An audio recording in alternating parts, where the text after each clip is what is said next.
Somewhere near the sun, there is a planet with a magnetic field that should not exist. Not hard to explain. Impossible. Physics says a planet this small, spinning this slowly, cannot generate one. It has one anyway. And that's the small mystery.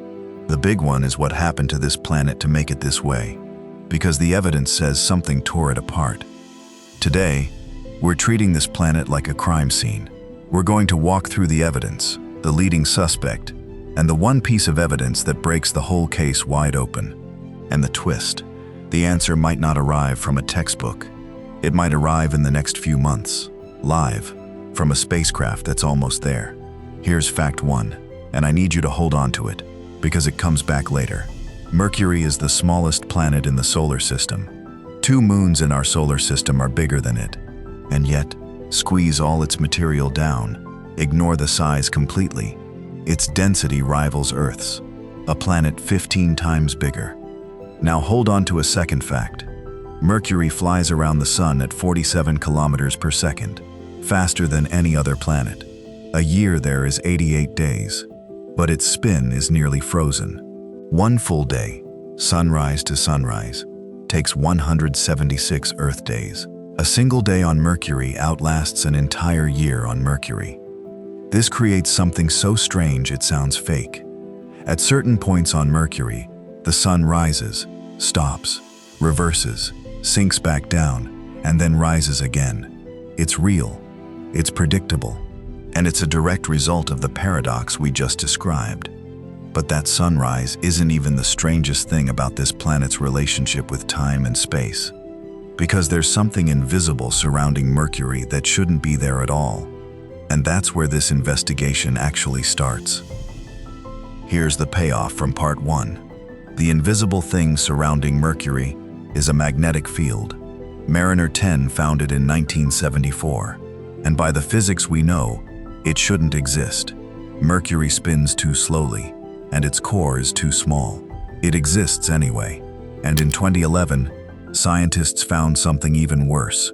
It isn't even centered on the planet. It's pushed almost 500 kilometers off to one side. No other planet we know of has a magnetic field this lopsided. Nobody can fully explain why. By day, Mercury's surface hits 430 degrees Celsius, hot enough to melt lead. By night, with no atmosphere to hold any heat, it collapses to minus 180 degrees Celsius. In hours, a swing of over 600 degrees. Same rock, same day.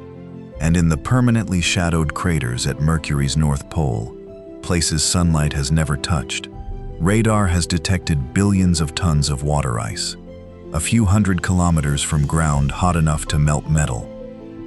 And then there's the detail that made astronomers do a double take.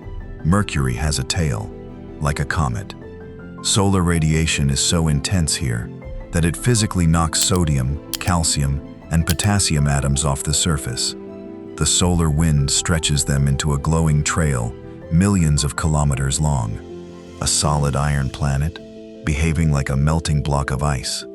Keep that image. We're about to explain exactly why this planet is built the way it is. Every single thing so far. The speed, the frozen spin, the tail, the offset field. These are symptoms. Strange, but survivable. What comes next isn't a symptom. It's a contradiction. And it's the whole reason this planet looks like a crime scene. Remember the fact I told you to hold on to at the very start? Mercury's density? Here's why. Mercury's iron core takes up 85% of the planet's entire volume. Earth's core takes up 15%. Mercury isn't a planet with a big core. Mercury is basically a core, wearing a thin coat of rock that's 3 sizes too small. No planet should form this way. Something happened to the rest of it. There's just one problem. That impact should have vaporized the most fragile elements on the surface. Sodium, sulfur, potassium. They should be long gone. Messenger found them anyway, in abnormally high amounts. Exactly where the theory says they shouldn't be. So either the impact didn't happen the way we think, or this planet rebuilt itself in a way nobody has ever explained. Thousands of images have revealed bright pits called hollows. found nowhere else in the solar system.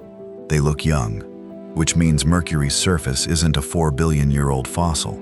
It's still changing, right now, in front of us. Honestly, when I started digging into this planet, I expected a boring, dead rock. The kind of planet you mention once and move on from. I was wrong, and the more sources I checked, the more this stopped feeling like astronomy and started feeling like reading a case file where half the evidence doesn't add up. And that core we talked about, the one that makes up 85% of the planet, it's not even one solid mass. By measuring tiny wobbles in Mercury's rotation, scientists found it's layered. A solid inner core, wrapped in a liquid outer core, like Earth's. Except Mercury is tiny and ancient. It should have finished cooling billions of years ago. It didn't. Part of it is still molten, and it's almost certainly what's generating that lopsided magnetic field we opened this video with. Reaching Mercury is, paradoxically, harder than reaching Pluto, because you're fighting the sun's gravity the entire way there. Only 2 missions have ever gotten close enough to matter, Mariner 10 and Messenger, which deliberately crashed into the surface in 2015 once it ran out of fuel, at over 14,000 kilometers per hour. Right now, a new investigator is on its way. BepiColombo, a joint European-Japanese mission launched in 2018, is scheduled to finally enter full orbit around Mercury in November 2026, just months from now. Its job: answer every question this video just raised. Why is the magnetic field offset? Where do these impossible elements come from?